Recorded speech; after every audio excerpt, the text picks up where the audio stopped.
talk about um let's talk about dating. Maybe also about spirituality and dating.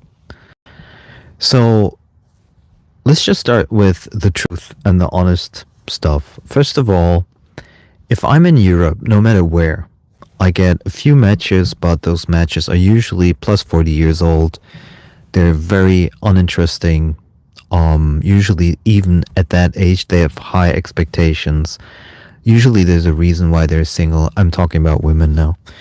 And it's almost impossible to meet someone in Europe. I found out the only way for me to get I'm basically looking for some kind of relationship, but if I want some action just because I've been alone for a long time, the best way is to literally just say to a Latina living in Spain, so like a Colombian woman or any kind of,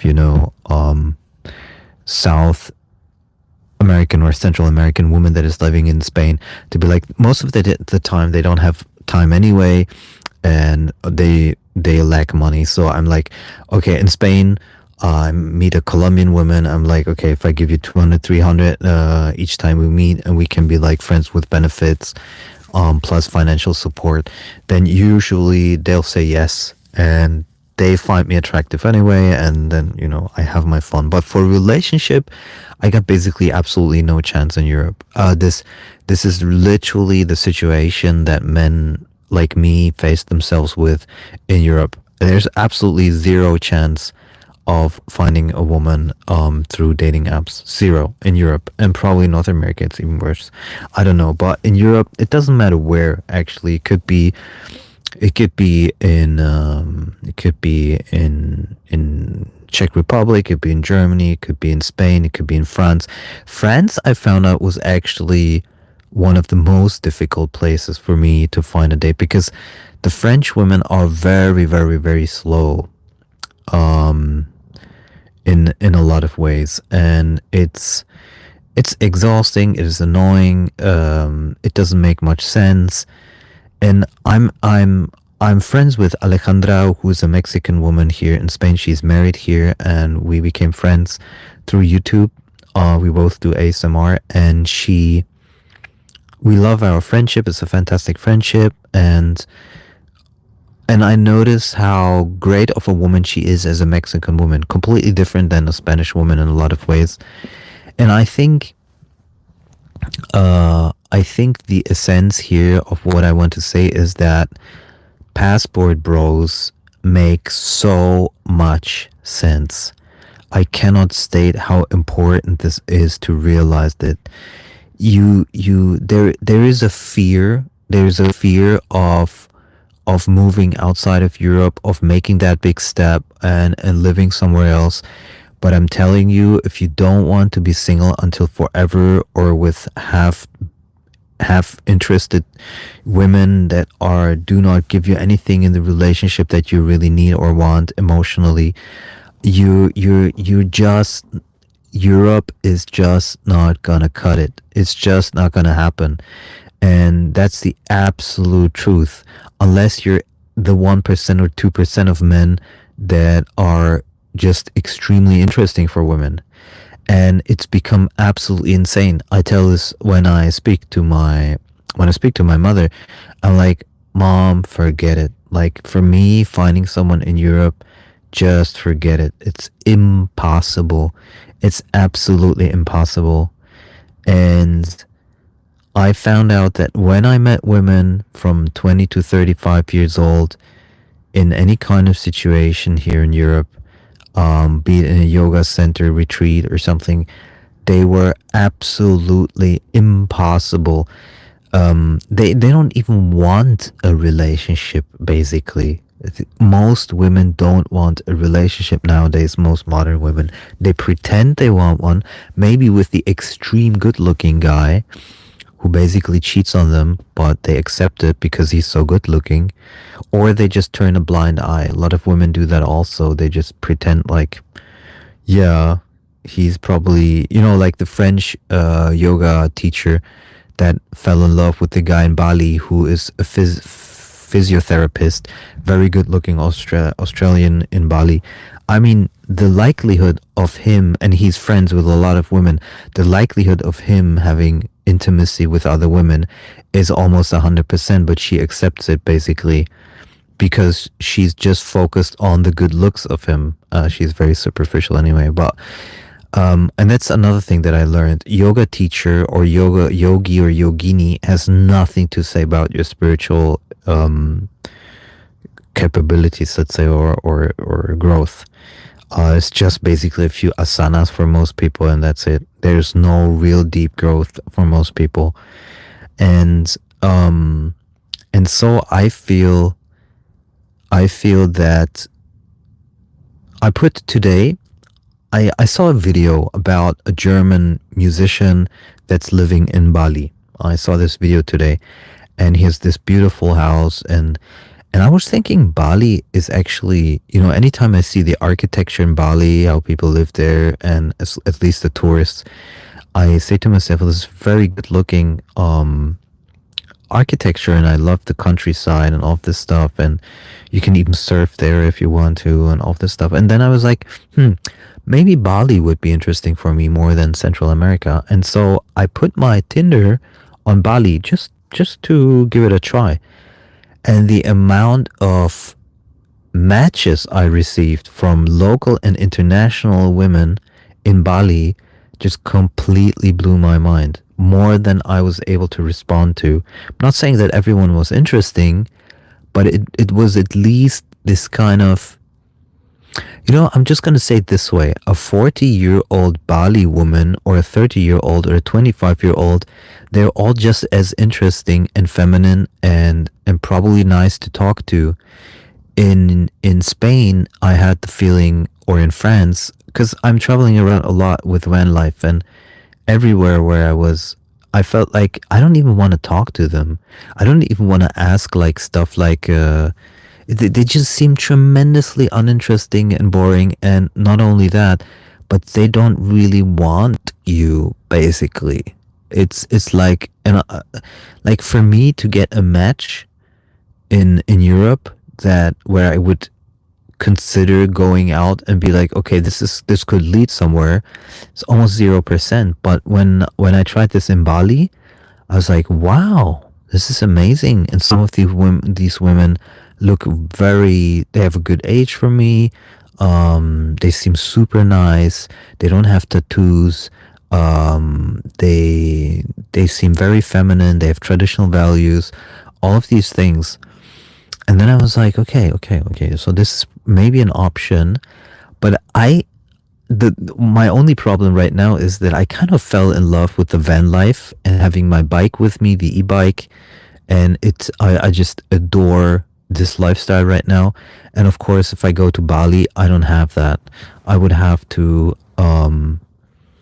take my van basically with me in some form, but I don't really want to do that because I think that van life in these places is not very smart. That's just like, van life in India. That's something I would never do. And I think whether it's India or Bali, doesn't make that much of a difference. I don't trust these places to do van life.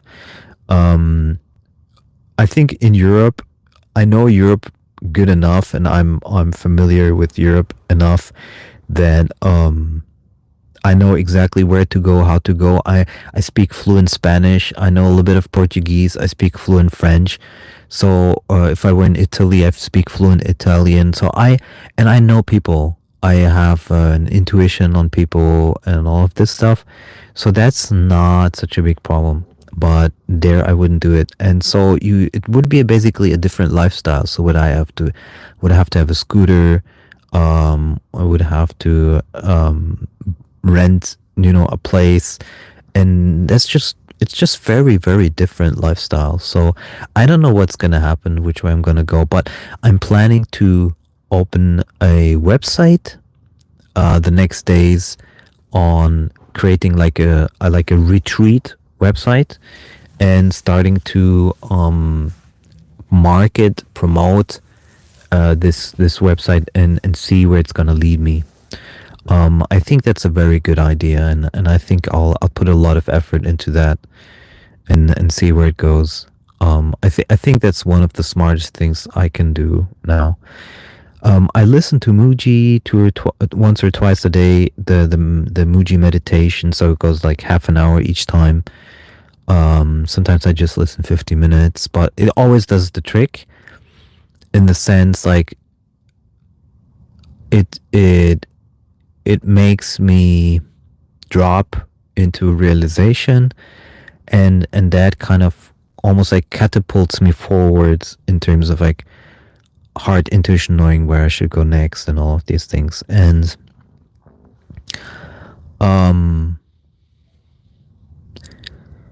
yeah, and I think this is the way I should go.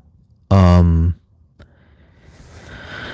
yeah, and it's really weird. Like I don't know how to explain it, but I find like life is getting really weird. It's like really, really weird. I don't know how to explain it. um